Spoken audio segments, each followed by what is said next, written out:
இலங்கை பொது பயன்பாடுகள் ஆணைக்குழுவின் முக்கிய அறிவிப்பு.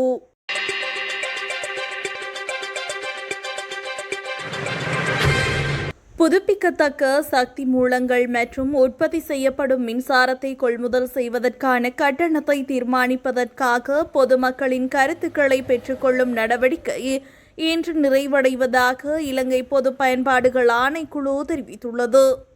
அந்த கருத்துக்களின் அடிப்படையில் எதிர்வரும் 6 மாதங்களுக்கான புதுப்பிக்கத்தக்க மின்சார கட்டணங்கள் தீர்மானிக்கப்படவுள்ளதாக அந்த ஆணைக்குழுவின் பணிப்பாளர் ஜெயநாத் ஹேரத் தெரிவித்துள்ளார். இலங்கை மின்சார சீர்திருத்த சட்டத்தின்படி புதுப்பிக்கத்தக்க சக்தி மூலங்கள் மூலம் உற்பத்தி செய்யப்படும் மின்சாரத்தை இலங்கை மின்சார சபையின் தொடர்ச்சி நிறுவனங்களிடமிருந்து கொள்முதல் செய்யும் போது அதற்குரிய விலை மற்றும் விலை சூத்திரத்தை தீர்மானிக்கும் மற்றும் அங்கீகரிக்கும் அதிகாரம் இலங்கை பயன்பாடுகள் ஆணைக்குழுவிற்கு வழங்கப்பட்டுள்ளது.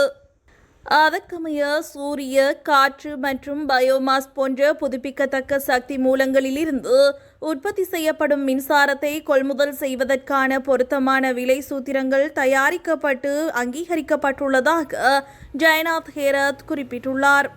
அந்த விலை சூத்திரங்களின் அடிப்படையில் மின்சார கட்டணங்களை தீர்மானிப்பது தொடர்பில் சுமார் 2 மாதங்களுக்கு முன்னர் பொதுமக்கள் ஆலோசனை செயல்முறை ஆரம்பிக்கப்பட்டதாகவும் அதில் பல்வேறு தரப்பினருடன் கலந்துரையாடி தேவையான தரவுகள் பெறப்பட்டுள்ளதாகவும் அவர் மேலும் தெரிவித்துள்ளார்.